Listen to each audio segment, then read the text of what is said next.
time I don't think so. I had enough of your romance reflow. Heartbreaker with the ego. You were doing some things that could have been illegal. Makes sense out of nothing at all. You were pretty much evil, but I got more to say. No, I never met nobody like you. That ain't no compliment, that's the truth. You're nothing but a cold heart covered in gold. That's why I'm leaving you.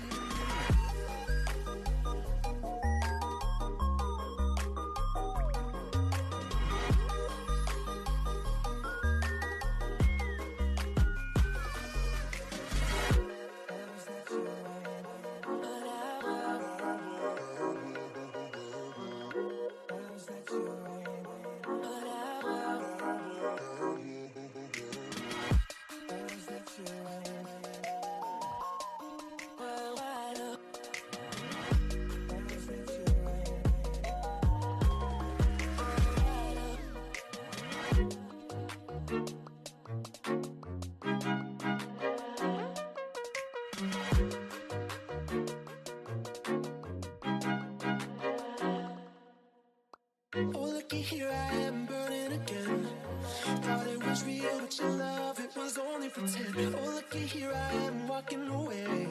I turn around if you beg me to stay. This time I don't think so. I had enough of your romance reflow. Heartbreaker with the ego. You were doing some things that could have been illegal. Makes sense out of nothing at all. You were pretty much evil, but I got more to say.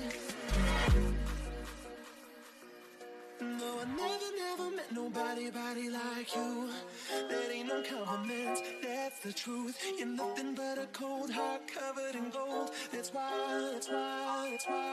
I'm leaving you.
Welcome, one and all, to the play-in stage of Moogie's VALORANT Throwdown. It's me, Takeshi, once again coming at you with a play-by-play and me just screaming my head off. Jake, once again, with me as well. How you doing, Jake?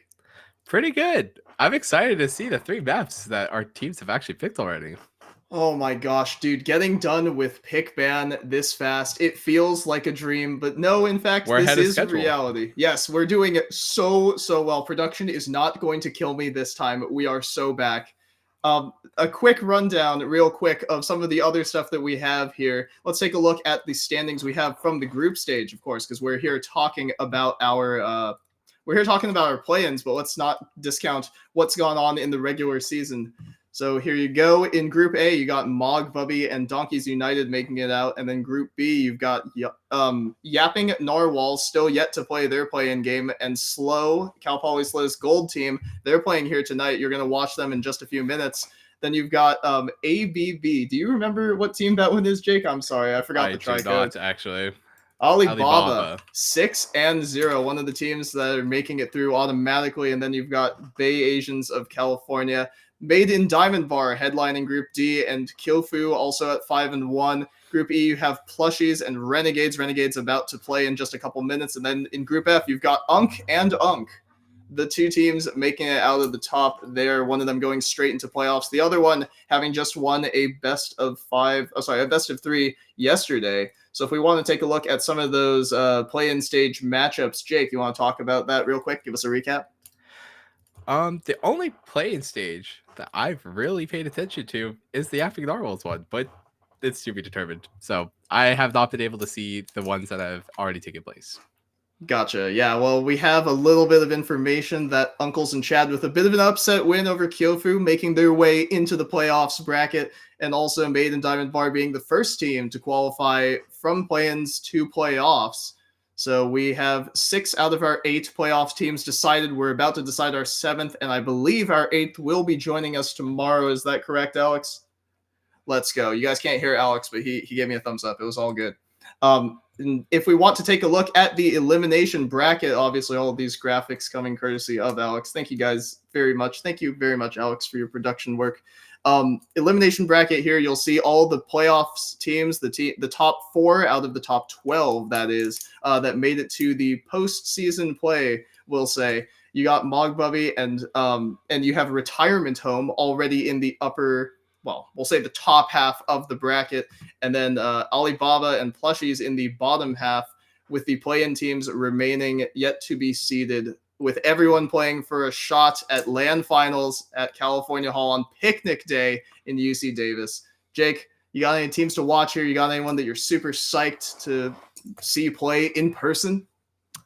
Ooh, in person. Okay. We saw Mogbubby play once, and I really like how they played Lotus, so I would imagine they'd carry it over to the in-person event. As for another one, maybe Yapping Narwhals. They had some wacky comps, wacky strats, and overall they play really good tempo, so it'd be fun to see those two.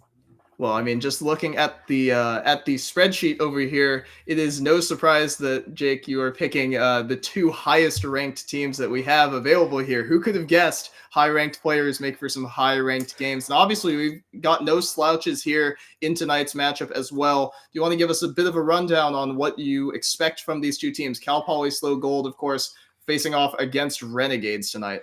So we haven't seen Renegades play at all on the stream, but we have seen SLO play once, I believe. That was the first day.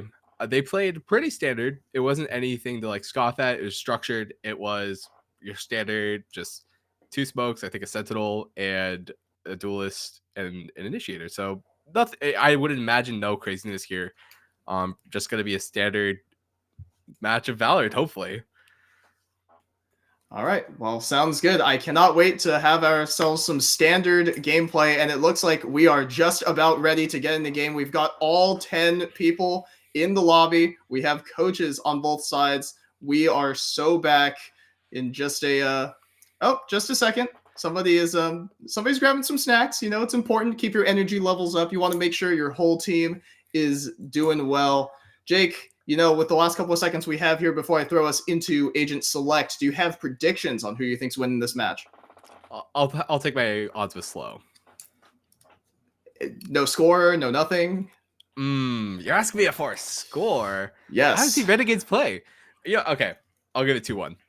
Okay, that is exactly the same prediction I had. I have SLO going 2-1 as well. We have seen them play a little bit, and we've seen the other teams in SLO's group play, so it is, you know, at the very least, a little bit of information. You can't always judge the full strength of a team just based on the relative strength of victory. But with that being said, watching a couple of the other teams that they competed against multiple games, seeing them play some actual high-quality gameplay, good luck. And we are about to, speaking of high-quality gameplay, we are about to get underway with Agent Select for Map 1. It's Pearl, and here we go. Jake, what agents do you expect to see from both sides? And do not make the Tejo joke. Okay, man, you're stopping me before I even get to my fun. I would imagine Fade is going to be on one side, and right off the bat, Renegades are pulling something way unseen. Going back to a Viper pick, as we see SLO running a very standard comp for this map, a lot of pro teams opt into these exact 4 characters, and there he is, Taeho, the star, my shining armor, my knight in shining armor. But yeah, so there is the Fade and the Vice. I think those 2 characters alone are very deadly on this map. Vice very easily able to just lock down one of the sites as she chooses, and even offers a lot of mid control when the rounds kind of get a little muddy. And the defenders are shaping up to mirror their comp, and yeah, it most likely will be very similar in the end. But Astra as well, just a very standard smokes for this comp, able to smoke across this very wide map. Other than that, yeah, it's pretty standard from both sides. I'm so happy to see some Astra yet again. I mean, it's been so long since I've seen my favorite character actually get to play the game a little bit. And, you know, the 5th star was gone, and then it came back, and then it was gone, and then it came back, and we are so back right now. The utility combinations you can pull with this sort of stuff, the Taeho rockets, obviously the Fade utility, and the Vices on both sides. I mean, these comps are basically neck and neck. The only change you've got here is the Phoenix on the side of Renegades versus the Yoru on the side of SLO. Do you have a preference, Jake, for which comp you like more, knowing that's the only wrinkle? I do like SLO's comp, but it'll be interesting to see how this Phoenix actually operates. We don't really see Phoenix a lot in general. I think this might be the first Phoenix we've seen on live outside of the Yapinaros pulling out 5 duelists, but I don't even know if that was broadcasted. So yeah, it'll be interesting to see how they use this Phoenix. The obvious advantage with Yoru here is the flashes just being able to be dropped pretty much anywhere, and being able to flash for his own team, as well as the TP. The TP on this map is very well utilized, especially if you're just able to place the TP into the back of B or A. But we'll see how they use Phoenix. Again, this is going to be the character to look at if you're the Renegades fan team. And of course, obviously, for the people at home who are not fully familiar with both of these teams, you have Renegades on the attack, I believe, and you have SLO on the defense. Sorry, I have that backwards. Renegades are on the defense, SLO are on the attack. I do not know what I'm talking about. 1 round in, and they're pre-aiming the utility. Let's get things underway. Yeah, so SLO or sorry, Renegades, I did the same mistake as you, but Renegades opting to just play pretty aggressive on this A site. They're going to get the early info, nice. And Elo Abuser just taking out 1, traded back immediately. But you've got some more time to talk here, Jake. It doesn't seem like there's going to be too much action here as the rest of SLO makes their way onto an abandoned B site. So go ahead, it's up to you. You got as much time as you'd like. Yeah, I mean, Renegades, I guess they're happy playing the post plant here. I don't know if I would be happy in this scenario. Taeho actually has a good angle on mid here. We'll see if Jimmy decides to lurk here, but they're ready. It's timing versus timing, and Ditto takes down the lurk. So it's a 4-on-3 retake now. Renegades with the man advantage, looking to crawl their way down lane. First curveball's not quite going to find anything. The flashes are going to come through, but a bit of a team flash, we'll say, as Jongster tries to swing out, but Hoodie gets the first, so man advantage traded right back. Ditto doubles up, triples up, and Jongster gets 1 more, and it's a clean retake for Renegades. Yeah, so I'll eat my words there. Yeah, Renegade's more than happy to play the retake, and knowing exactly pretty much how to play it, taking care of the two SLO members back site. I think SLO activated their lurk a little bit early. They could have definitely just waited, and he did just get caught out, and Renegades were definitely ready for it. So we'll see if if there's any adaptation in the future rounds here, as Renegades. They're lining up on A, and SLO are going to most likely just play an A fast hit. Well, how would you want to see this played from SLO? I mean, obviously you're on the low guns, and you have to try and get a rifle back for yourselves, but how do you go about getting that? I think they're going to play really quick. I'd like to see them take a little bit of temperature, or just a heat check here, but we'll see. Well, Aqua's just going to fall back a little bit, drop some util. Waits very patiently. Night Fury and Hoodie going to work their way in on that connector. Has an angle, but the Frenzy's not quite going to be enough, so they're going to smoke themselves back out, and SLO has the numbers advantage back onto A. Renegades have abandoned the site again, but they're just happy to play this retake. They have the gun advantage, and Jax is waiting for the lurk. He's not quite going to find anything. The wall not quite tripped, so all of SLO remains on A or in Art. And they're going to wait patiently for Renegades to peek into this. Aqua's full blinded. Elo's going to take down the first. Night Fury's going to trade him right back. Aqua and Hoodie. Trades coming back hard and fast. 3-on-2 now. SLO a bit at a disadvantage. Jonkster, Jax with the timing, has the trigger discipline, looking for the first, takes it down, doesn't quite have the second onto Ditto until his teammate Hoodie distracts a little bit, and the eco win for SLO sets him up in a great position to take this going in this half. Yeah, I'm quite surprised. Renegades played it way too slowly, and then they just let SLO walk onto the site there through a main, not really giving enough like attention there, and they bite it for it.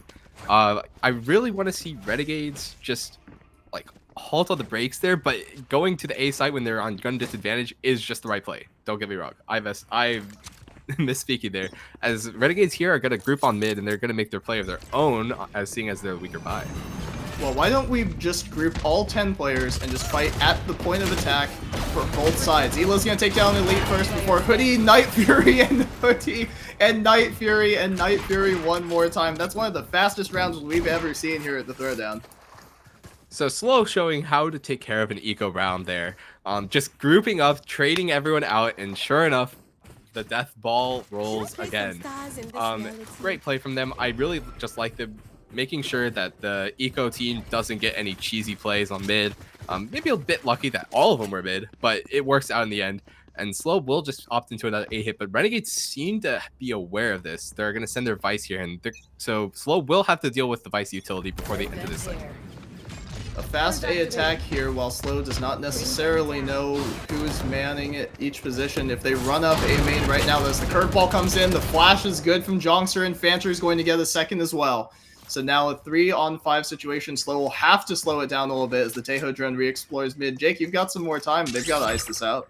Yeah, great adaptation there from Renegades. Just being aware of what SLO most likely will try to do, and we'll see if they try to invest Astra ult off a pick here, but most likely SLO will just be playing it slow, looking for a pick, and maybe try to save here, as they are 3v5. But 2 SLO members are walking up. Oh, and there was almost a lineup, but Night Fury hits the instant headshot onto Jonkster, which is going to force his teammates back into that art link, or into that connector area. Hoodie's going to take down Aqua, making it an even man situation yet again, but Hoodie's just going to run with his knife out. Does he know? Elo Abuser with the wide swing taking down Night Fury, and now the pinch is coming through on Link, so Ditto takes down Hoodie. It's all up to Jimmy. Can he be the hero here in the 1-on-3 situation? Yeah, honestly, a bit overeager from SLO there. They just jumped the gun thinking that they have B for free, but I mean, Jimmy was walked up on A. I think they could have easily just hit A there if they wanted to. We'll see if Jimmy can salvage this 1v3. Jimmy waiting patiently. Wide swing on the first, not quite going to get it until the last bullet comes in, but Ditto's got the instant headshot for the trade, and Renegades will equalize us at 2 apiece. Yeah, so both teams just hitting back and forth here. No one really consistently stringing rounds together, but I will say that the SLO economy is a little bit better here. I'm still able to buy after that round. We see Renegades actually has 3 ults available here, so we'll see if they try to invest any of them. I'm saying we'll see so much. But yeah, I mean, SLO grouping towards A again, and we'll see if Renegades try to overread this. Both sides' economy definitely looking worse for wear after that one. 1 round, the difference is going to spell out maybe a 2 or 3 round swing. This judge from Aqua could get massive value, and they're not actually even probing the double doors. They're going to send the drone and the Yoru utility down the art side, so they know probably no one at that early angle, and now they're going to back up towards B site, having drawn a rotation already from Renegades. A 5-on-2 situation. Neat little fake there. They will actually be able to walk up B here. This Astra is taking a really deep angle, so I think they have the right read on this, but they are going to flash out just to be sure. And this will draw the rotations back to B, so we'll have probably a retake. That Astra wall, very, very early. A lot of SLO was not really in position for that one, but they're going to find that nobody is here in front of the wall, and little do they know, no one's behind it there, actually. So they're going to get the spike plant for long, and now they're going to have all the time in the world to set up their optimal defensive positions here. Bring me the arsenal and run it back going to be exchanged. So Phoenix is going to run straight into back hall, and he's going to hop on the defuse, trying to use the Phoenix ultimate to get it halved, and it seems like he's going to get it. Aqua's going to take down Elite as well, so Renegade's looking good so far before Jax takes down Elo. Jimmy going to hop back around this corner, waiting patiently before Jax gets another one in back hall before he's traded back by Ditto. Fantor has to go hit big here in order to provide cover, but do they know it's already halved? Jonkster's on it, and the defuse comes through. SLO behind another Astro Wall, not quite going to be able to close this round out.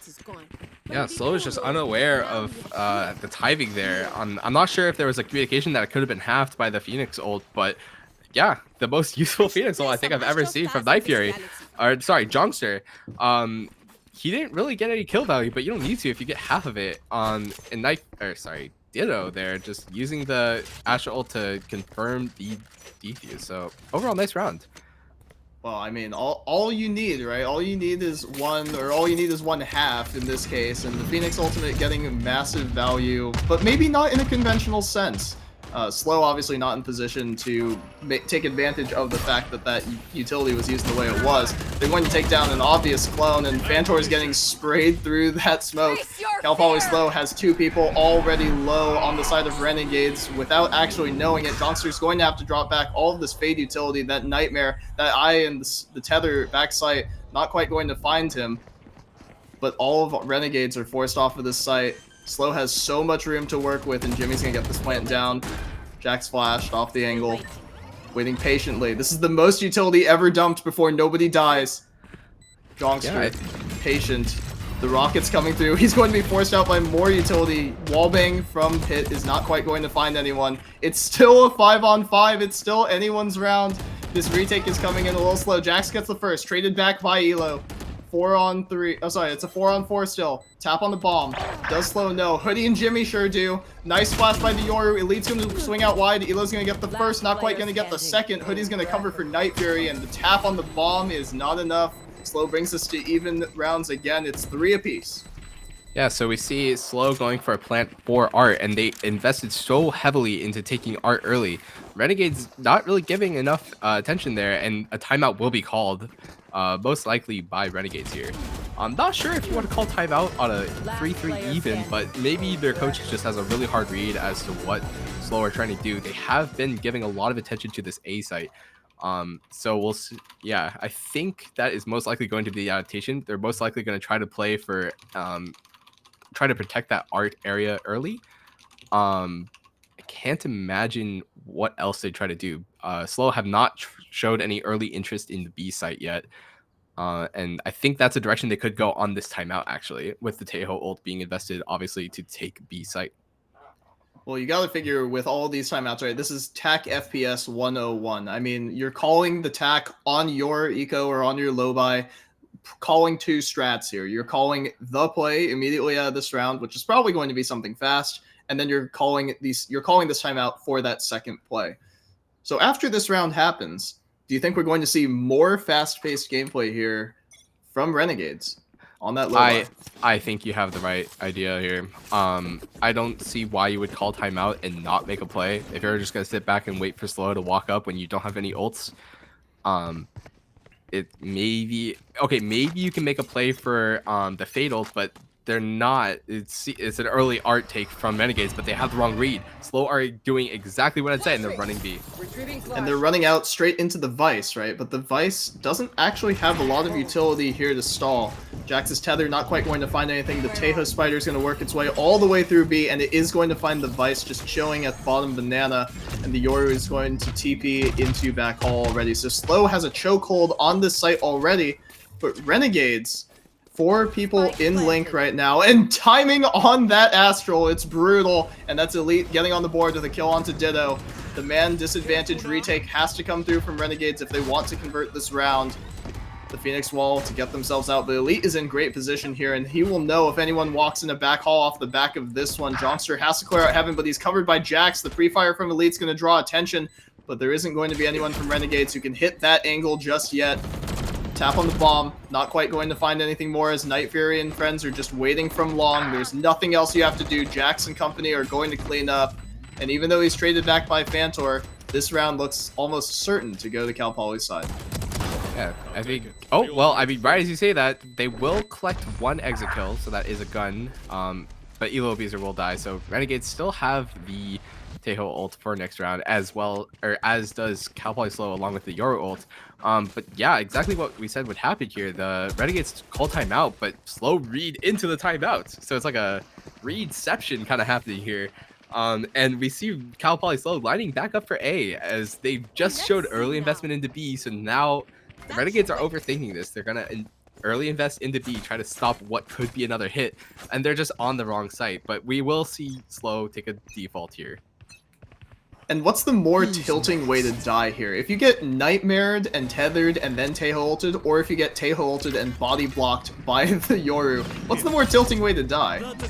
I really couldn't tell you, but they are sure getting bombed here. The flash will come through, and Yoru is just in a great spot here.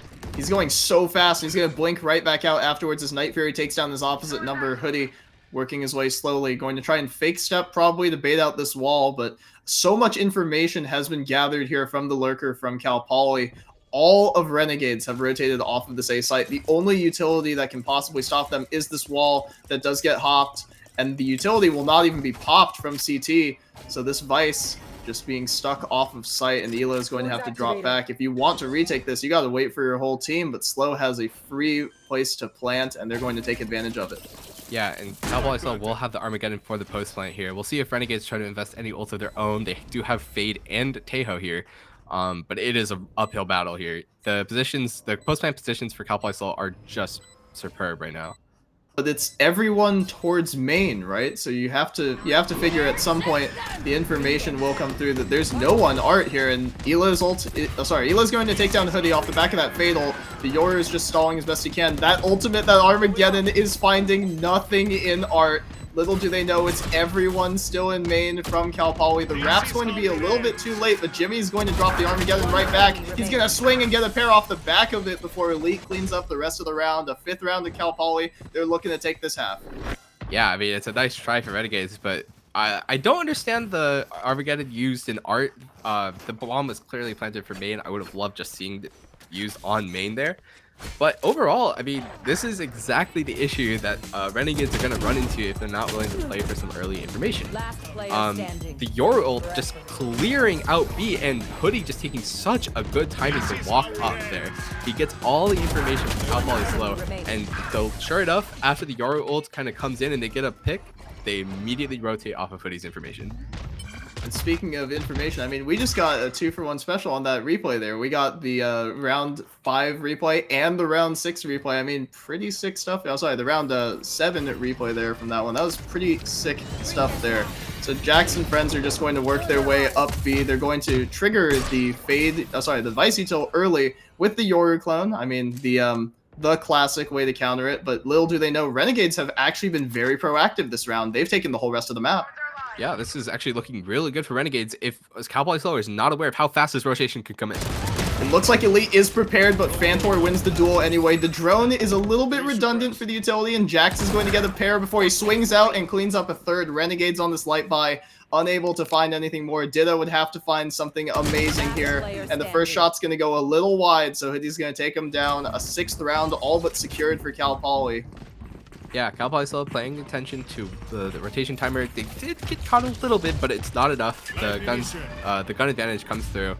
We'll see if this Elo Abuser late flank can deal with any damage here.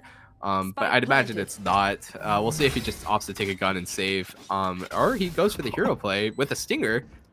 It's all stingers. There's nothing more for him there, but the run and gun's pretty good, so he has a chance to get away with a gun. He swings into the fight, and Night Fury shuts him down. Yeah, Cal Poly SLO, great round again. Just opting to early hit B. They do get stopped by the Vice. So the Vice, that is the one main thing Renegades have for them. So as a timeout is being called by this is by SLO, I'm pretty sure. SLO, actually. Yeah. So I mean, I'm not sure why SLO's calling a timeout. Oh, sorry, this is Renegades. I apologize. Oh, this is Renegades. So then the first timeout was SLO. So yeah, I mean, SLO is just going to be probably hitting A off this timeout again. But overall, I mean, they're playing the game right. The Vice did stall them out there, and the rotations did come through, but they're just ready. So that's going to be the one advantage that Renegades have to take advantage of, is placing the Vice correctly, playing around its utility. But we'll see the adaptation from Renegades here, if there is any. Right now, it is looking bleak for them, though. I like seeing these timeouts used, though. I gotta say, as somebody who was here casting a lot of regular season action, obviously, we watched, what, 6 or 7 games we've watched and casted where neither team used any timeouts. I mean, it's nice to see these teams taking a step back and reassessing what they can do. Yeah. We'll see if any thought goes into this though, as yeah, Renegades are grouping mid again here. From what it looks like, they did this off the previous timeout, and they're doing it again. We'll see what happens. But they do have the arsenal, so they can demand that Cal Poly SLO bring in their guns. We'll see if it's used here, as Vice will be used, or Vice will be on A site locking it down. Cal Poly SLO just exploring right now as the B lurk here. We'll see if it finds anything, but nope. Elite is just ready for it. Is he ready for the second one, though? If Renegades continue pushing out a little bit more, they may have had a chance to find Elite, but Cal Poly pausing in about a 3-2 setup. They're moving their players over towards A, but little do they know, okay, I say right as they start calling people back, they're probably going to hit the undermanned B site. Did any of the Cal Poly players find the Vice util? I don't think so, but I think they have an idea of what's up. As Renegades played really aggressive on B, I'd imagine they just think there's no Vice on B, and that they're correct. Phantor is going to have to run for his life here. He's got to sprint out of the way. He does not get spotted by the dog, but the smoke is not going to do him any favors as Elite swings out from the opposite side and takes down his opposite number on that initiator. 5-on-3 now for Cal Poly. They have the clear man advantage. You have to assume they're not going to look for too much more. They're just going to kick back, force Renegades to walk into them. I say as ELO takes down Jax. Yeah, the Arsenal is going to be invested here. They're going to go for it. Not sure if it's totally the right play, but maybe the gun advantage that they're creating themselves is enough. It's planted for long, and the shorty is all that Night Fury needs to take down this opposite number. Hoodie was not disabled by the Arsenal, and it buys enough time for Elite to clean up the last. A 7th round for SLO. They've won this half already. Yeah, I mean, I think it's okay to go for it there. Your economy is in shambles, but you're not going to have very many chances, and they thought it was a good chance. I respect it for that. But yeah, if Renegades are playing aggressive on B, I believe SLO are just reading into it, right? If you're willing to play away from your Vice util, it's probably not going to be a Vice on B. And I think that will be kind of how SLO play around this. If they're sensing early aggression on one side of the map, they probably know where the Vice is, as it's probably on the opposite side of the map. Well, all of Renegades just going to chill out a little bit here. This is the same defensive setup we saw a few rounds ago, right? But SLO is just going to walk their way right down. All of this utility is going to just going to clear out the site. That's a deep Astro Wall used very early here from SLO.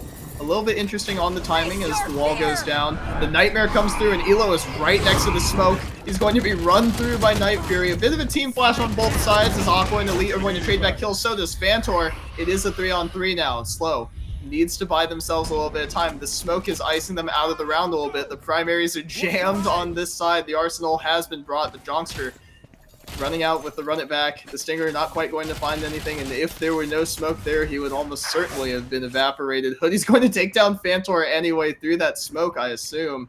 So Ditto's holding a close angle, and the rest of SLO slows it down a little bit. The haunt is good. Ditto not quite able to break it, so Hoodie and friends are just going to take their time clearing out this site. You have to imagine this curveball, the last wrinkle that can be thrown here, and Ditto takes down Hoodie. The other players are low, though, from SLO, and Ditto takes down the second one. Jimmy takes down Jonkster. It's all up to the clutch. The dink is not quite enough, and Jimmy, with 1 HP, is going to shotgun Ditto. What a wild round from both sides. They got muddy there. The Vice Wall proving to be the thorn in Cal Poly SLO's side, and they're going to be thankful for this side swap. They're not going to have to deal with it past this point. But we get to see the strength of Vice. I mean, just completely shutting down Cal Poly SLO's take enough for rotations to come through. And that's going to be the tale of this next half, as Cal Poly SLO do have the Vice of their own. But yeah, I mean, just a muddy round in general. I'm not really sure what's much to say there. I assume that SLO and the rest of their team are going to be running it down behind Elite's Your Ultimate. You have to assume a lot of information is going to come through from that dimensional drift. Both those dogs going to be used a little bit early from Renegades. It's going to be harder for them to get some more information without taking a fight. Jake, how do you want to see Renegades gain some momentum back at the end of this half? I mean, it starts with winning this round. They do have a good setup here. They're aware of what Cal Poly SLO could potentially do, and they're leaving this Vice alone, which I think is the smart move. And they're playing around this mid. They're rotating people into Art, and they're going to fight Art if Cal Poly SLO do decide to hit it. I don't know if they're aware of what could happen here, as we see Yoriel. Yep, it's gonna gain so much info of these players in art. They've seen 3 people already. There's the Armageddon, so Phoenix is going to be forced back into connector, and all of A site regained once again for Cal Poly SLO. Maybe a little bit disjointed on when the util was coming through, as Jongster takes down the Hoodie, and a 5-on-4 retake is demanded of Renegades. Yeah, but Renegades have a good spot here. They have art control, and Cal Poly SLO are pretty split. We'll see if Renegades just try to fight their way through this, though. It's a nice Astra wall that's going to cut off main. Night Fury's going to reposition it backside. The rocket's coming through from the Taeho, but Jongster gets the first trade back by Night Fury's double up. So all he has to do is reswing, but the art players are going to take him down. The reswing from Elite and Jax is going to take down the other 2 art players. And so now it's just left to the last man standing. Fantor will not stand for long. The Armageddon has no chance to find anything, and the 9th round of the half is secured by Cal Poly. Switching sides. Yeah, I mean, they had the Armageddon, but they're not choosing to invest it until it's too late. I want to see Renegades play a little bit more aggressively around it, even on, well, now on this attacking half. And we'll see how SLO decides to use this Vice. This Vice is going to be the main thing to look at here. That wall is going to be devastating no matter what attacking side you're on. So yeah, I mean, Renegades will most likely just run an A hit here as we get a replay here of what exactly happened.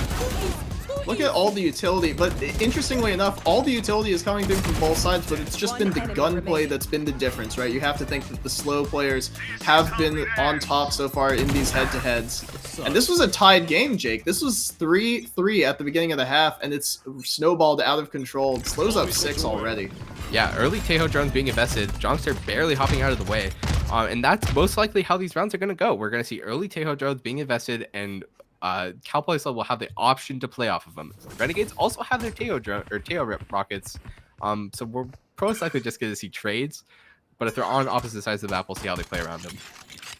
Interesting how much information Renegades are giving Cal Poly by having 2 or 3 players make steps and take shots here outside of A main, while they don't necessarily have anyone working up the rest of the side. And the missed opportunity there for Fantor is a little bit brutal as Ditto takes down Jax. So yeah, that's a great first round kill, but he's going to be flanked soon as the Jimmy will. Oh no, Elo Fury just taking him down. Elo Abuser taking down Night Fury. There are 2 players in back site now, but the bomb is trying to go down. Jongster takes down the first before Hoodie trades it back, but Aqua takes down Hoodie and demands a clutch of Jimmy. Can he turn this 1-on-4 into the round of legend? Yeah, nice little pause there from Renegades. Jimmy actually had a timing there to go for a backstab onto the 2 players in art. Chooses not to and just backs out around it, and he's going to be most likely forced to just go for it here. So we'll see if fights are taken. I'd imagine it just seems impossible, but he will find 1 kill. Well, I mean, 1 kill is something. If there were any shields on that player, they are no longer there, and that player is very, very dead. Jimmy's just going to work his way onto the site. He's going to get on the bomb a little bit late. The rockets are coming in, and the headshot comes through from Aqua, but he will die to the spike for that one. So, I mean, a little bit of a moral victory, I guess, if you're Jimmy. You took 2 in a 1-on-4. Yeah, so this is... Okay, so one thing to note from this Renegades team. They took a pause there on their A-hit. We'll see if that continues with their A-hitting, but I really liked it. They paused. I said, okay, if we find a few more picks here, the site is free. And that's exactly what they do. They pause. They just wait for people to overextend themselves, take them out, and it's a free site hit. We'll see if that continues into the future rounds and how SLO adapts with it. That will be the story of how this attacking half for Renegades goes. I'll find you. We can be a little bit quieter here. We can pause because there's no action that's going to be had for just a few seconds here. So SLO still on their 9th. The Renegades picking up a very important round for themselves. How do you want to see them carry this momentum moving forward? I want to see them scout where these defending players are to start with. There is a little bit of a gamble stack on A here, and I don't want Renegades to just rush into this. And I'm liking how they're taking this site so far. We see the bomb walking B here, and they're playing it really slow. Cal Poly SLO, on the other hand, are playing this way too slow. There's no information side gain from it, and it's just guessing as to where these attacking players are coming from. And there is some sign of an inkling as we see the Vice from Cal Poly SLO walking over, but it's looking like a free B hit. The Vice from SLO is still going to signal. It's going to be Hoodie, I believe, in Heaven. Is going to signal to rotate for the whole rest of the team. And this wall can still get value because you have to fake step it. So now you can either break it or you can wait it out. But it's giving all of Cal Poly time to get here. There's only 30 seconds left on the clock here. Yeah, it's going to be a tight crunch. It's getting a little ugly. It's definitely getting muddy. Junkster just finding a kill here. That might be it, though. I don't know if it'll quite be enough, as these long fights are a bit much for the pistols to handle, but Night Fury and Hoodie going to see if they can get anything done. Fantor says no to both of them as Aqua, his friend, takes him down. Jax will get one, but not before Jimmy is traded back by Fantor. So it's all up to Jax to see if he can get one more exit, maybe. I mean, Aqua's dinked up. Maybe you have a chance to get one here. The pre-fire is going to show that they're holding that angle, and the fade diff is coming through on that one. A 5th round picked up by Renegades. They're trying to close this gap. Yeah, so again, the Vice wall is going to be the thorn on this attacking half. They have to find it, or else if they're running low on time, it's not going to look pretty. As we see, SLO are able to just be at the site ready for them, despite gamble stacking A. So we'll see how Renegades kind of play around it. If they try to trip the wall early, try to figure out where the Vice is playing. I'd imagine this is a very faster round, though, for them.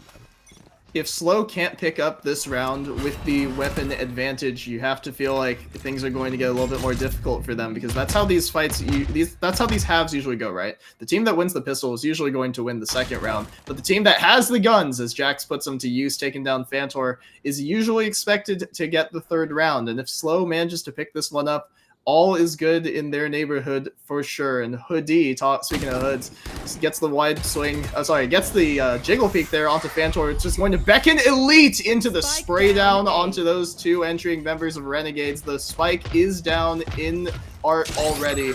The Tejo drone going to find Elo. Jimmy's just going to be patient, but Elo is going to take him down.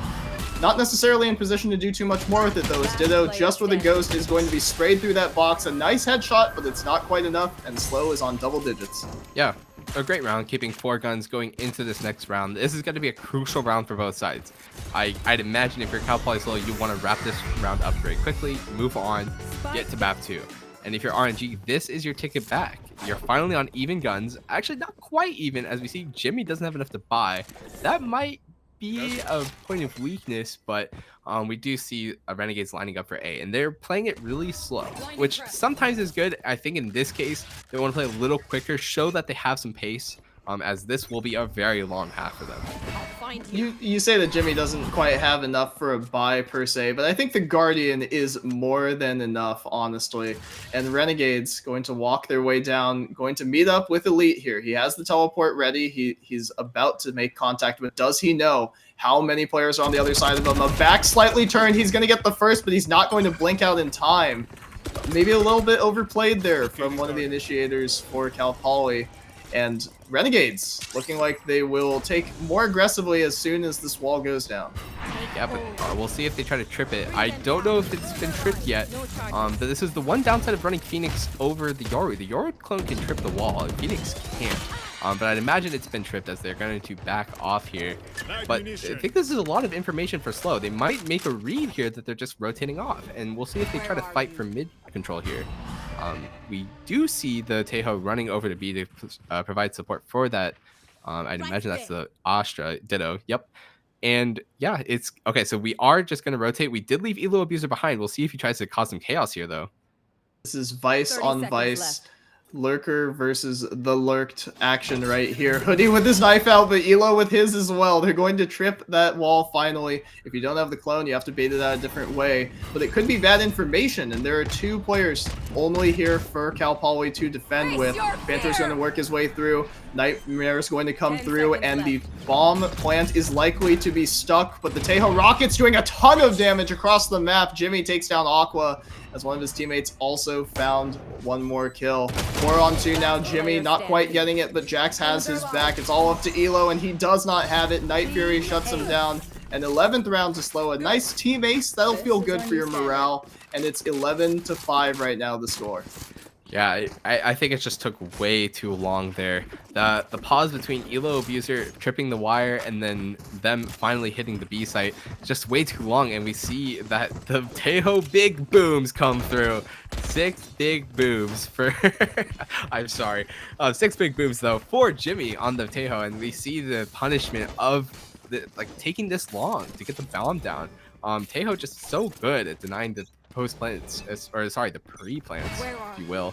And we see some early investment into the mid area here.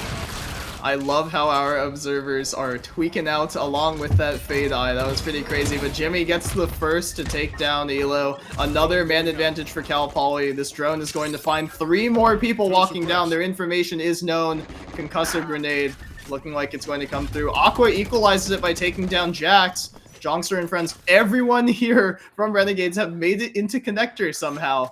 But SLO knows where all of these players are, so they're watching every exit as best as they can. I say that as SLO going to reposition a little bit and play the extremities of the map. Yeah, I really like this. I really like this from Jimmy. He's walking down long here, and he's gonna be aware of where these players are. If he doesn't see anyone from here and he hears the bomb going off, he'll know all of them are from mid. And SLO are doing a nice job keeping him contained. We see Vice watching that like entry point into the CT area, and yeah, no, Jimmy's in a great position right now. Look at all this information that's being gathered. I mean, the flame wall is out, the eye doesn't necessarily see anything, and Jimmy is playing his time really, really well until Jongster does discover him in the end, but not before Jimmy takes down Aqua. The fade of Renegades was trying to get the plant down for long, and they will be punished for it. Jimmy can stall however long he wants. He has the Armageddon. It's 18 seconds, and it's Hoodie with his back taking down Jongster. Fanter has to try and get this bomb down, but he's going to be shut down instead. Night Fury picks up another double. Cal Poly with 7 chances at map point. Renegades look a little lost there in the middle of the map. They find a pick, and then they find another pick, but they're not really sure which one to go for. They were aware of like where 2 of the players were. It's just they took too long to decide as we see the final timeout coming for Renegades here. I'd imagine this is just like, well, what do we do? Do you even think about this round? Like you're down 7. I mean, this is a, hey guys, it's a long series. Don't get tilted. Do not get tilted. I repeat, do not get tilted. Sort of timeout. Like, we need to calm everyone down a little bit. The team diff, the difference in these rounds, I mean, look at the scoreboard right now, right? The difference in kills, +5, +5, +5, +4, +2. I mean, that's probably 4 rounds the difference just in kills for SLO side. But that doesn't even take into account the positional advantage that they've had on Renegades, and SLO just seems like they've been in control basically since round 6. Yeah, I mean, yeah, production just reminding us that this is actually Renegades map pick, and it's not looking good for them. I think overall, it's just looking like Renegades are taking way too long to get the bomb down. I think they're possibly scared of the Vice wall tripping it early, but I think overall you just have to be willing to trip it at some rounds. Now is not the time to actually be thinking about this because you're way too late, but you needed to show some early aggression to kind of throw off Cal Poly SLO. It's like I said earlier though, this is a very long half and a very long series. Show a different angle once in a while. Look at these rockets coming through. It doesn't quite throw Elites off enough, and the jump teleport. I don't know how Jongster managed to fall short there, but SLO will take it. It is duelist diff in all chat right now. SLO looking to go, well, not really go the distance. They're looking to close this out nice and quickly. 13-5 would be, wow. 13-5 would be a pretty dominant start to this map 1 here of play-ins action here at Moogie's VALORANT Throwdown. But of course, this round is not over yet. Renegades have to bring some firepower here behind this drone, which gets taken down, and so does the Rose. Is the Armageddon going to be invested? It would be a hilarious way to clear out all of mid here. Oh, he clears it! Gosh, Jimmy gets taken down, and Elo Abuser and Aqua will equalize this round. It's a 3-on-3 now with 45 seconds, and they have the reroute. They're going to make their way back over towards B. Maybe a little bit too patient there from the initiator from Cal Poly. Ditto's going to work his way up. He sees Hoodie. He's going to give him another couple opportunities, but the smoke's going to come in from heaven, and they're going to make their way onto this B site with the arsenal being brought. Night Fury going to be sticking to his trusty shorty that we saw in the first half. Dimensional drift coming through from Elite, trying to clear out a little bit more space. He sees 2 of them, marks their positions. He sees all 3. Hoodie takes down the first. The flash is going to come through in backhaul. Here comes the second one. The arsenal is going to be brought, but the jumping kill is going to come through from Elite. It's super, super messy. It's a 1-on-1 now demanded. Ditto versus Hoodie. He's walking up and around. The reload comes in at just the wrong time, but Hoodie's not quite going to be able to take advantage of it. Ditto with a one-on-one clutch. Does it maybe breathe some life into these Renegades? I think that is the best case scenario Renegades could have ever hoped for in that round. Jimmy was baiting for Hoodie there for so long. I'm actually surprised that Elo Abuser had the presence of mind to check that corner. And he saves in the round. That's it. No ult being invested though. That is interesting. Outside of the Yoru ult being invested. Not a big one to lose there. The two key ones I'm looking at are the two Armageddons actually. So we'll see how this goes. Boom, boom, not ready yet. Boom, boom. Yep, Armageddon. That's crazy.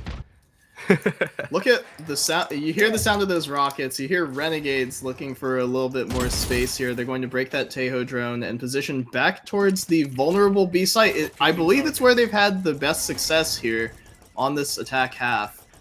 And they're finding it lightly defended. Yeah, and the Vice hasn't been here for Cal SLO, and I think Renegades are probably picking up on it. But instead of the Vice, you have all the memories, but Armageddon's being invested. It's going to deter them for quite a while, because Cal SLO are still just there. They're ready for this retake, and I don't know if Renegades are ready for how fast it can come through here. Nightmare traded for a aggressive or an optimistic Armageddon. We'll say as Jimmy takes down Jonkster and gets awkward through the smoke. The spike planter goes down. Elite gets that shot onto Elo Abuser. And even though this Armageddon's coming through, I say that as a couple of kills come through actually for Renegades. There is a chance for them to get back into this one. Ditto and Phantor are going to make a round of it. Hoodie gets the first. It's up to another 1v1 clutch between these two players. Ditto and Hoodie. 30 seconds the time on the clock here. Ditto trying to pick up the spike. He finds it right as the smoke drops. Tap on the bomb. Wide swing. And he's shut down by Hoodie. The 1v1 clutch denied. And Cal Poly will pick this one up. What a crazy way to end that game. I mean, I don't have anything to really say. I don't know why Renegades are ready to use the Tejo ult there. I think you just gotta let it rip on as your sight hit. Imagine if you're the defending team and there's an Armageddon coming down and you have to shoot these guys at the same time. Yeah, the util is just not there. It was redemption, at least, for Hoodie. Yeah. He got to redeem himself in that 1v1 versus Ditto that he lost to try and close out that map, but he was given another opportunity immediately in the next round, and he did not hesitate to take full advantage of it. Yeah. I don't have much to say. Hopefully Ascent kind of spices things up. I don't want to see Tejo from either of these teams, though. They just I want to see them use it. Like he's a good character, and I love seeing him. But if these teams aren't willing to like kind of swing off his utility, you know, really get some like advantage going with it, just don't play it. Play something else. I am fixated on the fact that that was Renegade's map pick, and I really do hope they bring some more to the table here. Otherwise, SLO is going to be sending us home nice and early here. Obviously, before we throw this one to a break, we do want to give a shout out, of course, to our sponsors. Thank you very much to Xfinity, Fifine, Zotac, MSI, Valhalla, and of course the UC Davis Cinema and Digital Media Department, as well as to our fantastic broadcast people, Alex and Maddie. Thank you guys very much for the work that you guys are doing for us here today, making our jobs real nice and easy. We're going to throw this one to a break, but do not go away. We will be right back with some more Valorant action. Let's say you're deep in a show, or a game, or the game, on a train, at home, at work. Okay, maybe not at work. Point is, at Xfinity, we're constantly engineering new ways to get the entertainment you love to you faster and easier than ever. That's what I do. Is that Love Island? How many people can you kiss before you realize? I got it, Tim! Oh my God!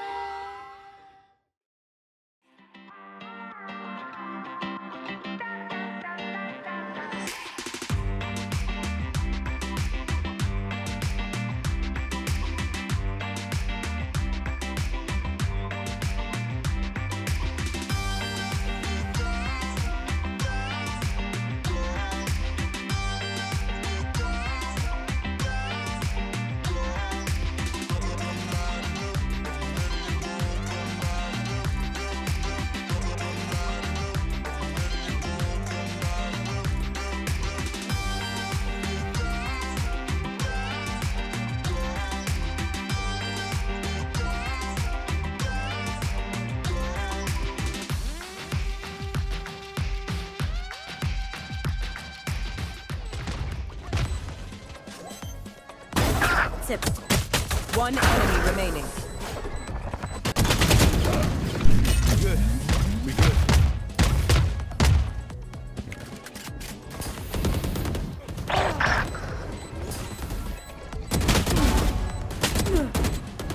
Last player standing. A for effort. Spike planted. This is how it ends. One enemy remaining.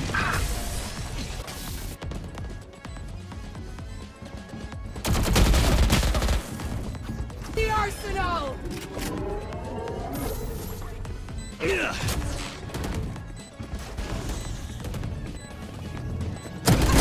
Enemy punch. One enemy remaining. Last player standing.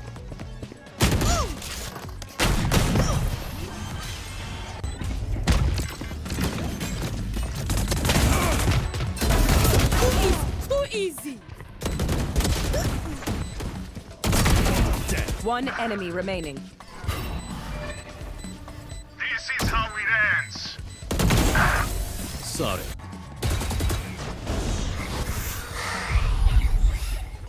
Spike down.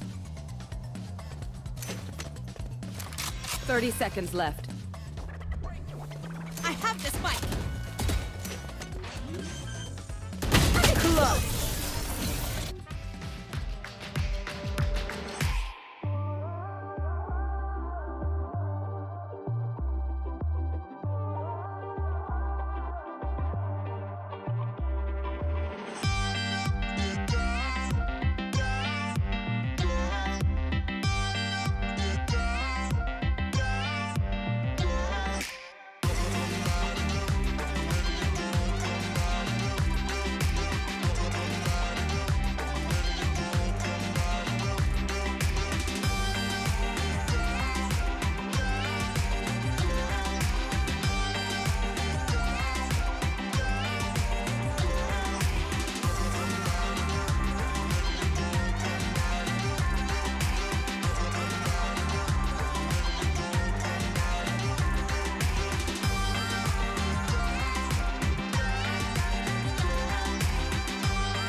stopping us right now.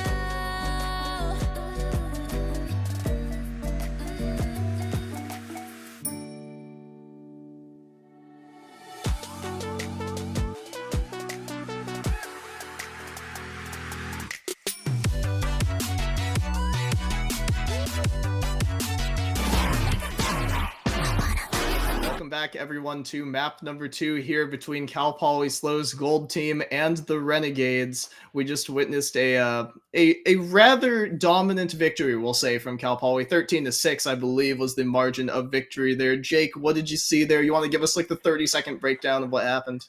Basically, Renegades playing way too slow on the attacking side. Cal Poly SLO over the moon for that. Vice stopping everyone in everyone's tracks because both sides ran it, and yeah, that's basically it. 13-6. Well, we were talking about one of the teams, Renegades in particular, being a little bit too slow, and we have a team named SLO, but there's nothing slow about this load-in. We are getting underway in Agent Select as quickly as humanly possible, straight into map number 2 here. You have Cal Poly on the attacker side, and you have Renegades on the defender side here. SLO with a 1-0 lead if they win this map. It's a quick 2-0, nothing to see here, folks, and we go home nice and early, but we all know what you're here for. You want a Game 3, and if you are not here, if you don't believe, then why are you here, you know? Yeah, so first things to start off, these are going to be brand new comps for both sides. And in the respect that we're going to see characters we have not seen from the last map. KO is the de facto initiator on this map, mainly because he shuts down Killjoy so effectively. And overall, the ult is just really nice on this map. Yeah, and it's already been locked in for one side. We'll see if RNG decide to opt into the KO as well. Any other picks you remember, Keshi? It's so long. I mean, I don't... Obviously, Astra Supremacist here. I'm not a huge fan of the fact it's just Omen. Obviously, the Jet. We have not seen a lot of Jet in any of the games that we've casted here, but we're going to see one on both sides here. Look at how mirrored this is. The only difference we have here is the Sentinel. Hoodie's going to be rocking the Cypher, it looks like, versus Elo Abuser's Killjoy. So, I gotta say, I like Cypher a little bit more. Might be a little biased, but also SLO. I'm going to be rooting for SLO here in terms of their composition looks a little bit better, and their play was a little more polished in map number 1. What do you think, Jake? Do you think this will go to a game number 3? All right. So in between the break of the production had a little conversation. I have Renegades securing this 13-7. I am for the dark horse. I'm here for it. And so far, it's a fairly standard comp for Renegades. It's usually what you see in Pro, as well as for SLO, except they're not running Killjoy. They're running Cypher instead. Now, Killjoy is the de facto Sentinel on this map for a reason. The turret is so good at isolating these long, kind of drawn out angles, and gives you a lot of information early on in the round if the team decides to peek into it. Now, they're using the alarm bot for mid, which is, again, really just normal. Nothing new. But no wall bangs are going to be on this map. We'll see if that's a big difference here. I'd imagine there will be more attacking orbs. As this is considered a defense map, it'll help the attacking team generate some ultimates more often. But we see no mid investment from the side of Renegades. See if that bites them, though. My brain explodes a little tiny bit every time I see that wall change that was made on B main. I agree it was probably the right choice to make from a gameplay standpoint, but with that being said, dude, it just looks so ugly. Just make it so that wall isn't bangable anymore. Just like put up a sign that says you can't shoot this. I don't know, man. You had any angle you could have possibly taken with your design team, and you chose the ugliest wall possible. But speaking of which, the early flank from Elo is not quite going to find anything, but across the map, Aqua will take down Jax. So that's an early man advantage for Renegades, and the executes on this map are what separate the good teams from the great teams. Cal Poly with an interesting tactic here. They're going to just run up here on middle, and they're going to try and flood outside. Elite is going to dash out, but he's traded back by Night Fury. The dart's not going to be broken. Jonkster has to get one in this exchange. Otherwise, it is an even man situation. He's going to tuck in underneath, and Night Fury's going to get him. On the jumping clear, he gets a third, and Hoodie takes down Ditto. So in the blink of an eye, Cal Poly has turned it from a 3-on-4 to a 3-on-1. Renegades Spike planted. Vantor, the last hope, looking all but iced out of this round. Going to be spotted by the cam and swung out by Hoodie. SLO picking up a rather convincing pistol round through some rather unconventional means. Yeah, not a great look for my 13-7, I must say, but no worries. Renegades got us with this. Well, we saw it last game. We will see it with this eco here. But, okay, some things to keep in mind here. The Killjoy alarm bot did nothing.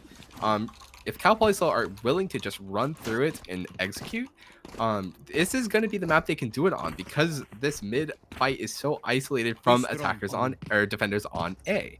And we'll see the same thing happen. They're actually just choosing to split the sites and, again, slower working towards this mid here.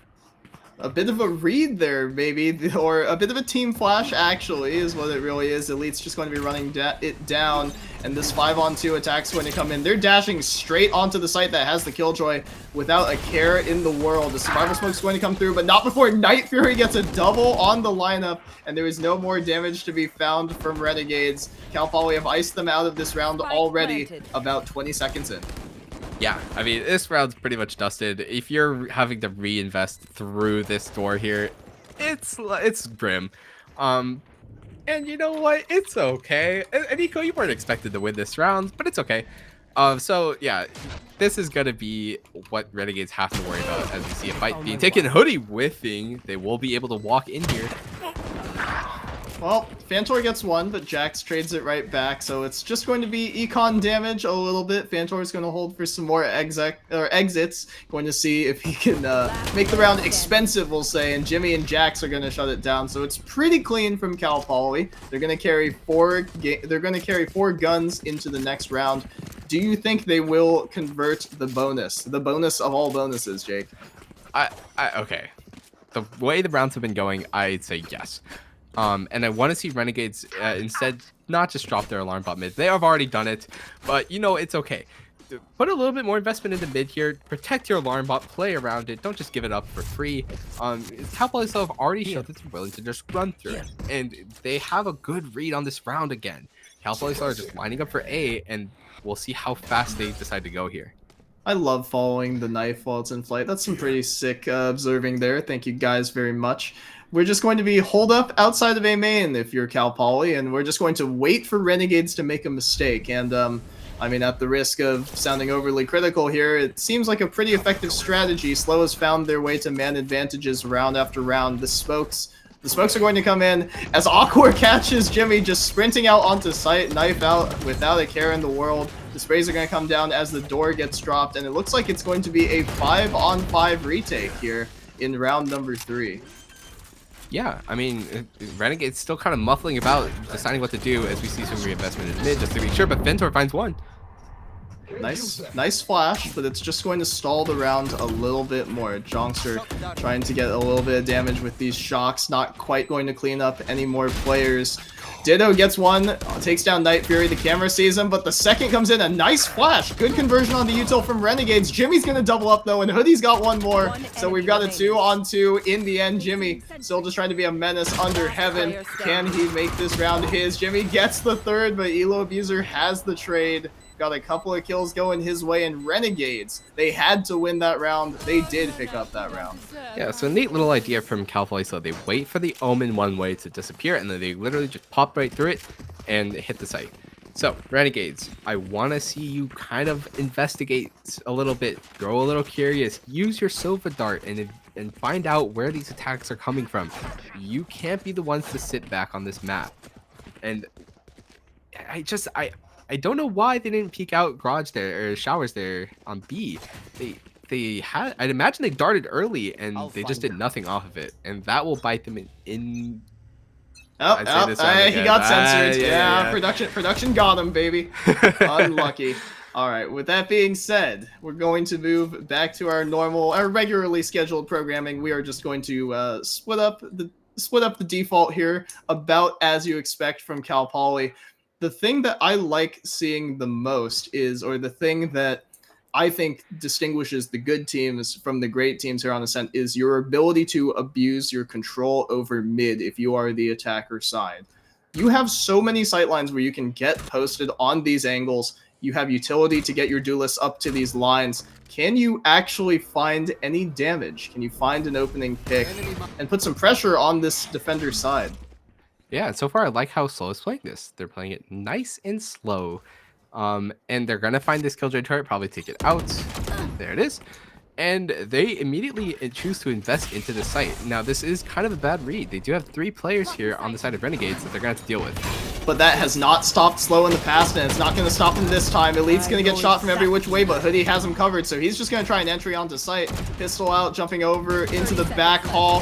Jongster is flashed, but he gets Elite through the wall anyway. That's a little unlucky for the duelist for Cal Poly. But Night Fury going to take his sweet time getting the plant down. A 4-on-3 advantage for Cal Poly. This teleport a little ill-advised, but Ditto's going to find Hoodie with his back turned, and Ditto's going to pick it up anyway.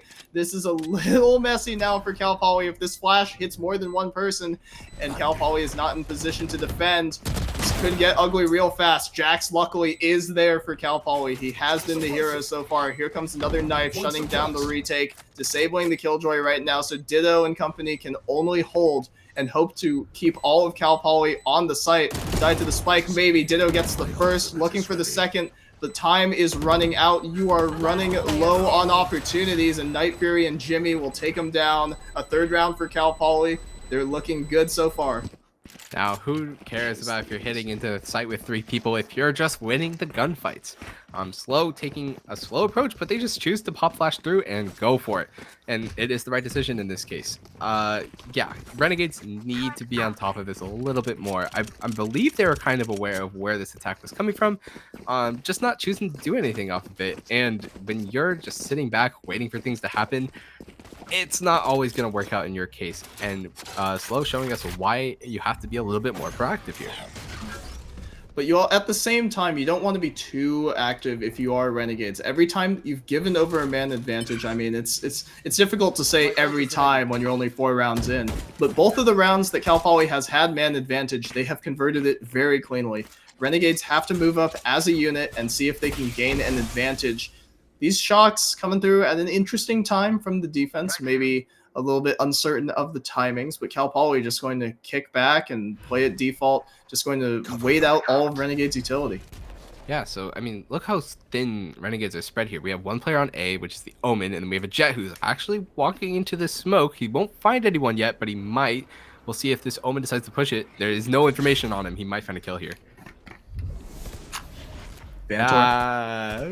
It's getting close. Waiting He's patiently. Coming. The judge, and Night Fury shuts him down with the instant headshot. That should be the signal for SLO to flood into the site quick as you like. They're going to pre-fire through it. The KO. Oh, and he takes down Ditto as he was attempting to take down a couple of jumping Cal Poly players. Aqua gets the first and the second. Maybe looking to make things a little bit interesting. Flash out the smoke, but he's going to be shut down from behind by Elite. So that man advantage still firmly in favor of Cal Poly. They're going to stick this plant down, and I expect them to pick up their 4th. Yeah, so Jimmy should get off site here. He does have ult and he can play the post plant, but he is choosing to stay on the site and fight here with his Jet. We'll see how it pans out, but it's a little bit of lag coming through here. We're being patient, as is the defense here. The Renegades have set up their Killjoy ultimate, but Jimmy takes down Jongster a little bit ahead of the play. I'm not sure about using the Hunter's Fury here. Are you going to break it in time? Yes, he does. And Elo Abuser is taken down by the covering fire of Elite. A lot of ultimates invested, but it's a 4th round for Cal Poly. Yeah, so we get this kind of a glimpse into how Cal Poly SLO want to play this attacking half. They're literally just defaulting, waiting for a misstep, and acting upon it. As soon as they find a bit of information they like, they're going to hit that site. Renegades, again, are just sitting back, and it's letting Cal Poly SLO find these angles of opportunity, find this space to make the plays they want. So we'll see how this Killjoy kind of dissuades them, but they're just placing this turret in the B main area again. Elo is going to be caught off. Oh, there's a chance actually as Elite takes down his opposite number. Aqua is going to be walking up mid, but it's a quick shutdown on this round. Elite's got a pair, Jax has one, a Hoodie shuts him down with the Odin. It's all up to Ditto to maybe find an exit or 2. That's about all you can really hope for. Jax is running it down in spawn as quick as you like. Ditto gets the first, so maybe it's just a rifle retrieved. He will pick up the Vandal. I've never seen that skin before, Jake. Have you seen that thing? I don't think so. It looks wicked though, but he will be facing 4 players. Oh, it is caught in a reload. Hoodie will take down Ditto to secure the round. And yeah, I mean, this is just how the attacking half is going to go. If Renegades, again, okay, yes, they finally decided to play aggressive, but they just don't have the guns to do so. They're taking all these long-range fights against rifles when all they have is deagles. I hope that doesn't dissuade them from doing the same thing, but there's no adaptation coming from the side of Renegades. The turret is just being placed B main again. The alarm bot is still going to be placed mid. The only thing they've really changed is now this Keiho is being placed on A, but I'm not sure if that's enough yet. Keiho, oh no, that sounds like a terrifying fusion. I do not want to imagine that agent ever existing. Please, please do not let that happen, Riot. He's bound to With that being said, we're going to go into a more A-heavy attack from both sides. So we'll say Cal Poly has 4 players already stacked up here with the Cypher just looking for the lurk. The flash comes through. Production is losing it over the 360 that was done there as Elite takes down Phantor. That's about the state that this game and this series has been in so far.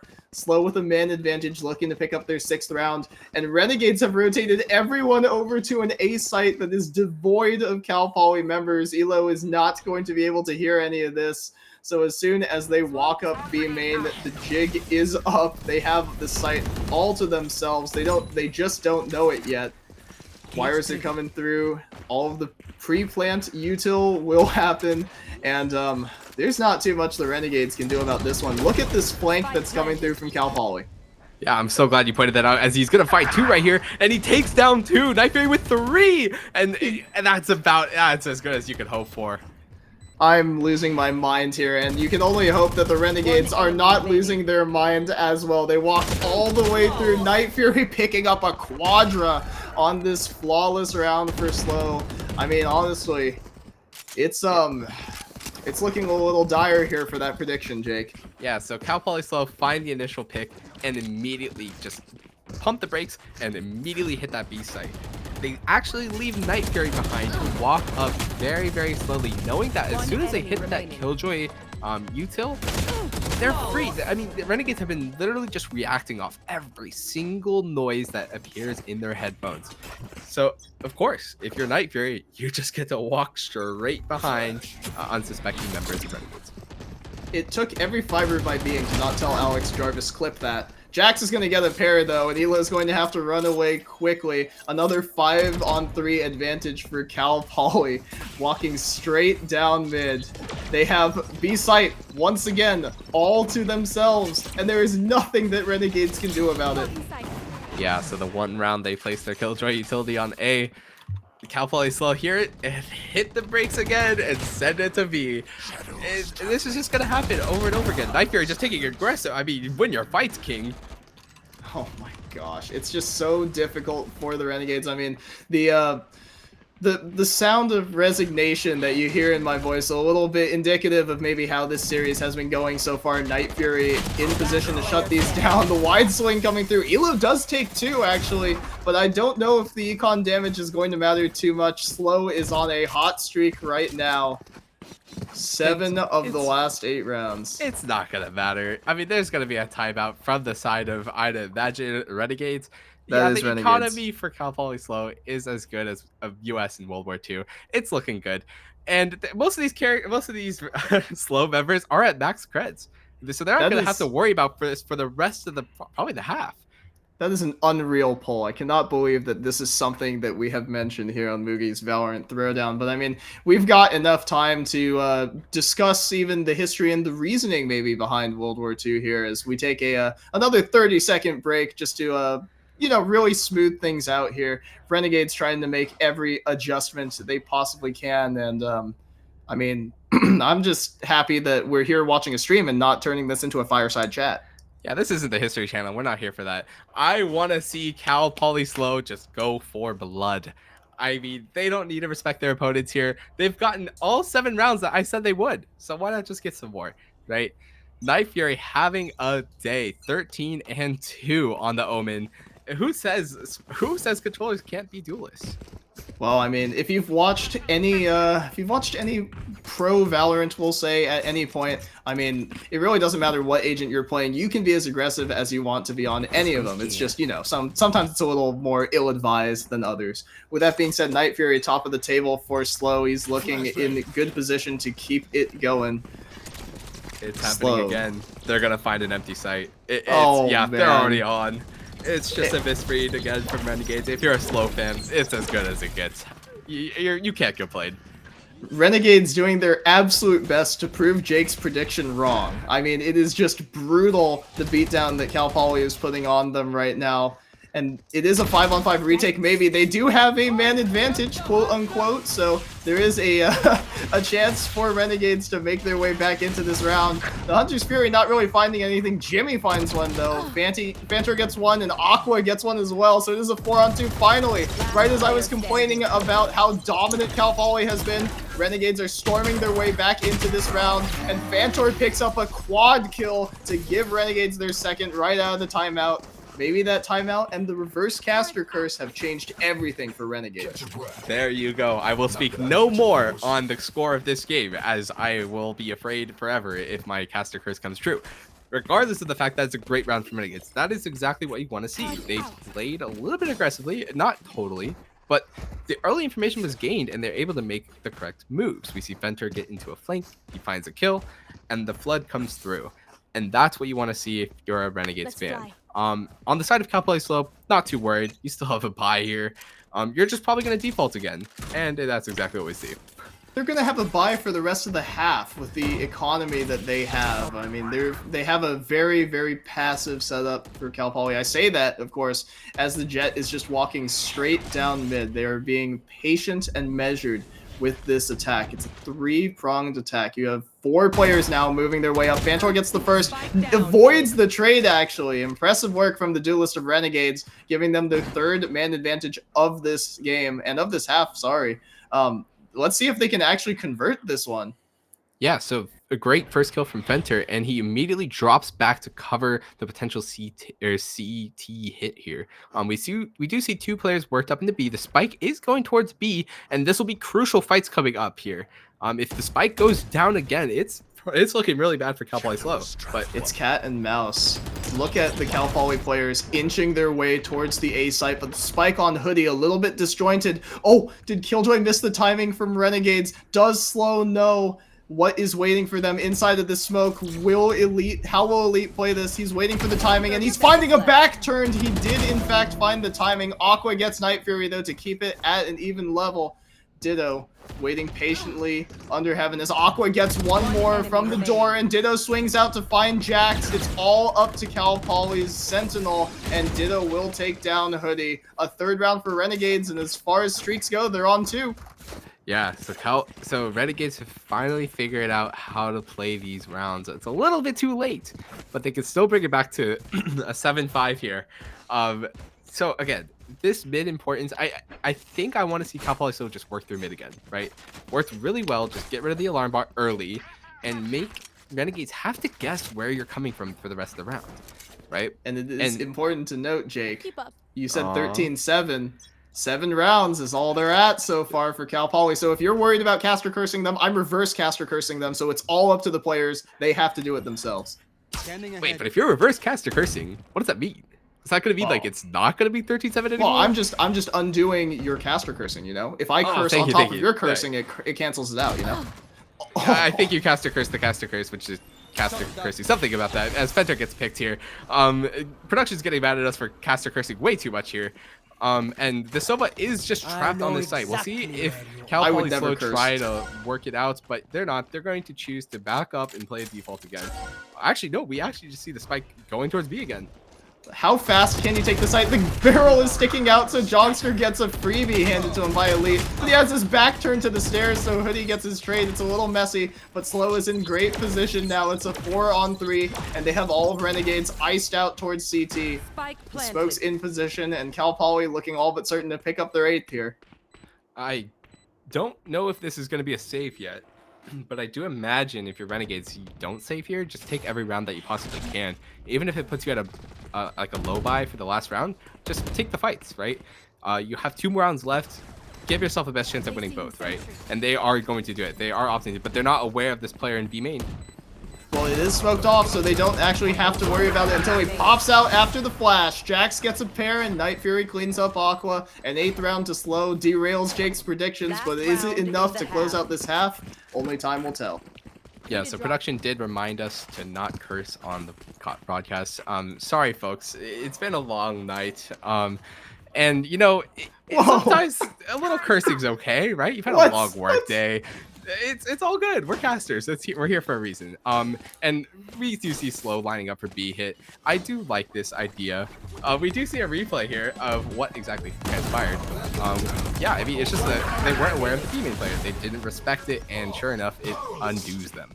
And the one time we have a little bit of a production hiccup, we're going to get a fast hit in on the site with Jax's ultimate. Night Fury takes down Elo. Do they know about the backhaul player? Jongster has been the primary B defender here. Flash doesn't really see him. He gets the dink on the initial damage, but it doesn't do enough to kill. And Jimmy takes down Jongster. Silva diff in all chat looking really tasty right now.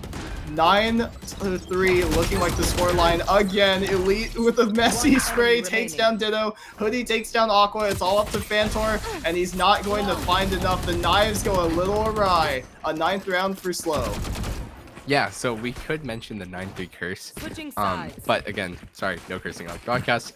Okay, so now that the sides are flipped, it's going to be a little different. There's no Killjoy util as the defenders here, and you're going to have to be reliant on just the camera. And I think this actually works in Cal Poly SLO's favor. They do get a little bit of util without having to risk someone being in the vicinity. Cypher is free to rotate to the other side of the map, but he is going to be the anchor player here.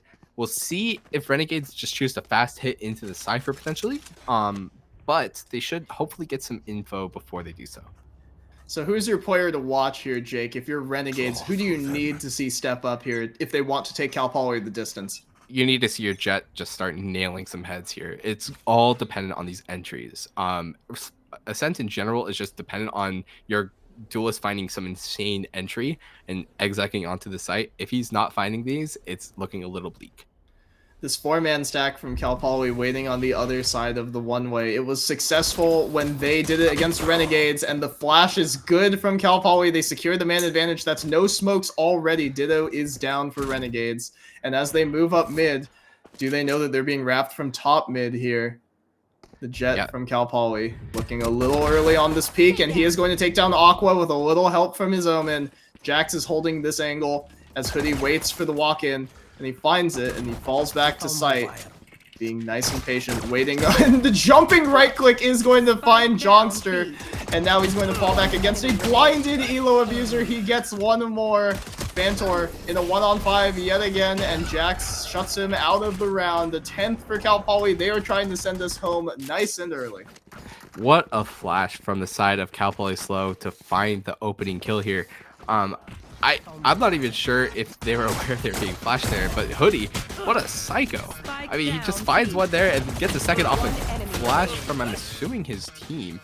But again, it's just a little too slow. The Renegades got caught in mid there, and the flank from Cal Poly SLO was able to come through.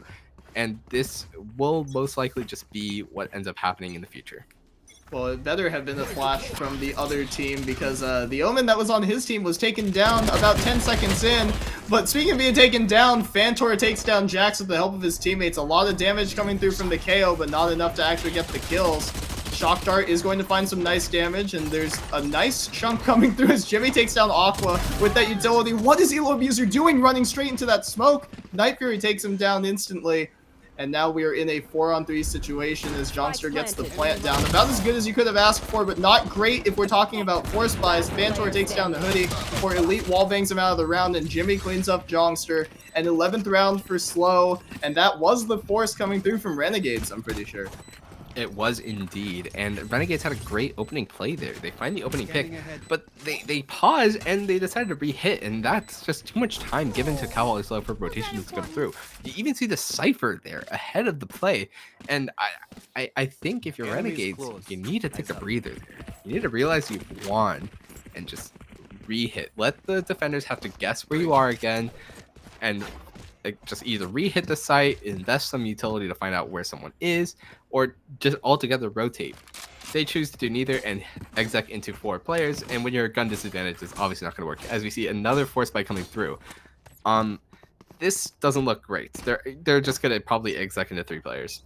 I disagree wholeheartedly with this decision, but then again, that's why I'm not playing. That's why I'm just talking about the game. And the Outlaw from Elite is going to get a pair. He dashes into the corner, but he is blinded and traded back. That's about as much as you could have hoped for from Renegades. Yeah, I mean, the Outlaw did exactly what it's supposed to do, but here we go. They're going to walk into again. Nice shot from Jax, but the spray goes so wide. Hoodie has to get one more here, but he has the AK, and he takes down Phantor, but it's up to Ditto once again in the clutch. He was able to do it once in this series against SLO on Pearl last game. His opponent this time, Jimmy, with the Spectre, looking for an upgrade, knowing that if he drops it, it will give some information. Yeah, but Ditto is all the way around the world. Yeah, Ditto has a full minute to play with, and Jimmy is walking. He's going to be late on this play, but we'll see if Ditto decides to, yeah, he will just plant on A most likely. But we'll see how aware he is of where Jimmy could possibly be. It seems like he's pretty aware. Ditto gets the smoke down on site. 30 seconds, he had plenty of time to work with. I'm surprised he didn't explore the map a little bit more.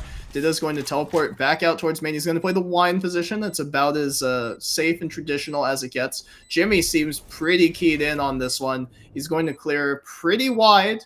Does he know?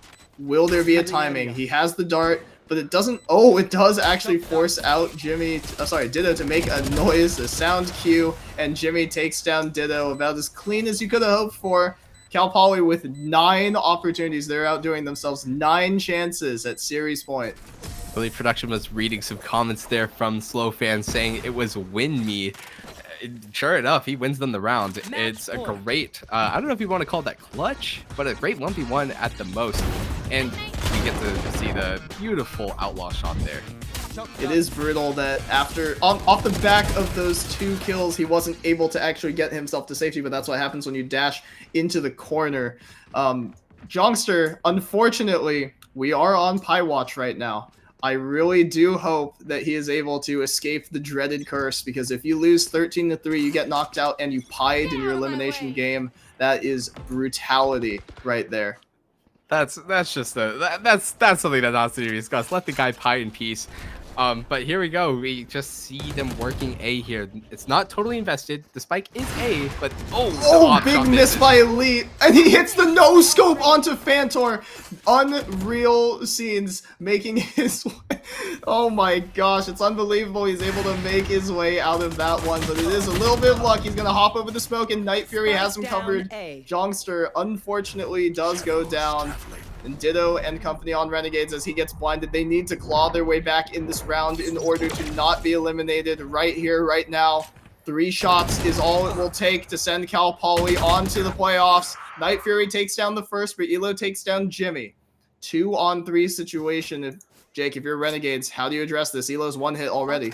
Yeah, I mean, Cal Poly's gonna know exactly where you are. Your best case scenario is you trade this first kill off the op. You need to make sure this goes well, but it's not looking great. There was almost a lineup, but it's the low health player. Elo Abuser does hit the headshot. It would need to be an ace clutch, and he runs out the smoke and is humbled by Hoodie immediately. 13-3. Cal Poly SLO Gold is sending us home nice and easy with a 2-0. Nothing to see here. Yeah, great showing from Cal Poly SLO. Showing why they are, well, I mean, I won't say why they're called slow, but they did play really well. I really liked they took their time on some of those attacking rounds. They made sure that they're not just execing totally every single round into a stack, and overall it works out really well for them. Renegades, I'm sorry to see you go. I may have brought upon the caster curse, but I'm sorry. That's all I gotta say. It is what it is, and unfortunately for Renegades, this is the end of their run here at Moogie's VALORANT Throwdown. I mean, congratulations to them for making it to the play-in stage. I mean, they were in the top half of teams, but it is unfortunate that SLO was the better team on the day. It's a difficult series to really recap here without sounding too critical of one side and praising the other side too much. So, I mean, yeah, Alex, can we roll the play-in stage matchups thing again real quick so we can remind our viewers who they have next to look forward to? Of course, you just watched Cal Poly SLO 2-0 over the Renegades, Uncles and Chad with a 2-0 over Kyofu as well, and Maiden Diamond Bar with a 2-0 over the Bay Asians of California. The last two teams left on the docket, you have Yapping Narwhals versus Donkeys United in the final best of 3 in the play-in stage. Jake, do you have any predictions for that one? Who do you think is going to be our 8th and final team moving into playoffs? Yeah, we've seen Yapping Narwhals play, and honestly, they look phenomenal. I will say they probably go with this 2-0. I would have to agree with you on that one, although hopefully us casters here saying something like that provides a little fuel for the donkeys and they can make it a nice, exciting 3-game series. But of course, with that being said, that's about all of the excitement we have here for you today. We want to give our shout outs once again to our sponsors. Thank you very much to Xfinity, Fifine, Zotac, MSI, Valhallen, and of course the UC Davis Cinema and Digital Media Department. We could not make any of this stuff happen without you. We thank you all very, very much for your support. To our broadcast people, Alex and Maddie, thank you guys very, very much for making things happen today. And Jake, did you have anything else that you wanted to say here before I close us out? Nope. Other than stay tuned. Oh, that is the best advice that we could possibly give anyone here. So we're not sure if we're going to be streaming tomorrow's match between Yapping Narwhals and Donkeys United. But with that being said, we will have our 8th team ready for playoffs in just under 24 hours. We will hit you with the announcements for who have made it to playoffs, who is in the elimination stage of Moogie's VALORANT Throwdown Season 2, the second one, whatever you want to call it. Thank you so very much for watching us and have a great evening.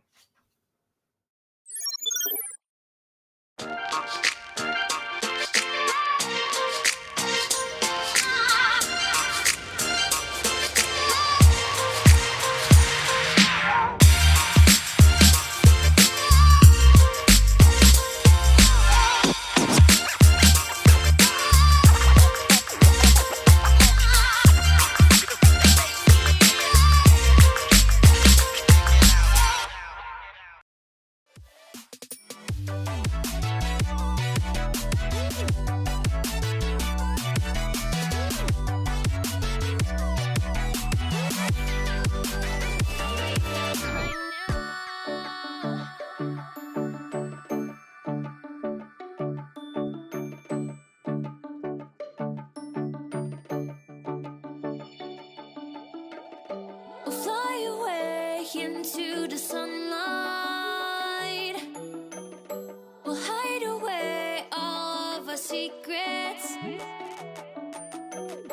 away for you in the darkness. There's no stopping us right now.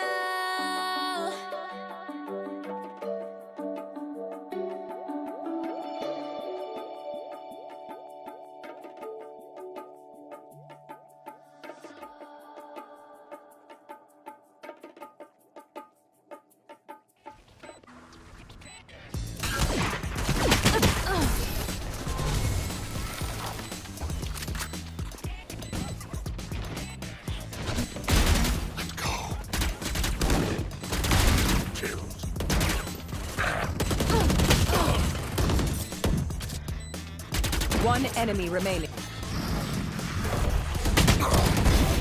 Gun here. Disappear. My ultimate is ready. Last player standing.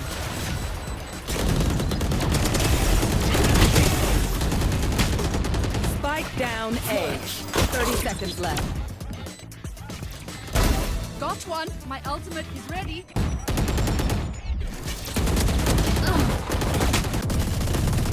One enemy remaining. Flawless. Last player standing.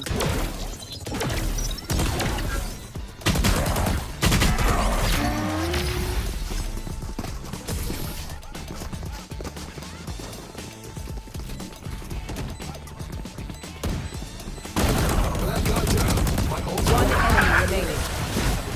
Take all my wire. Spike down B. One enemy remaining. Spike planted. Enemy mark. Last player standing.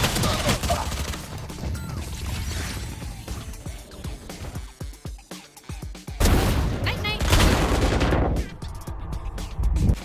Shock dart.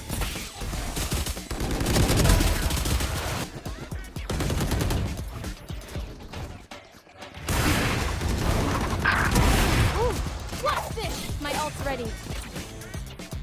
One enemy remaining. Sight.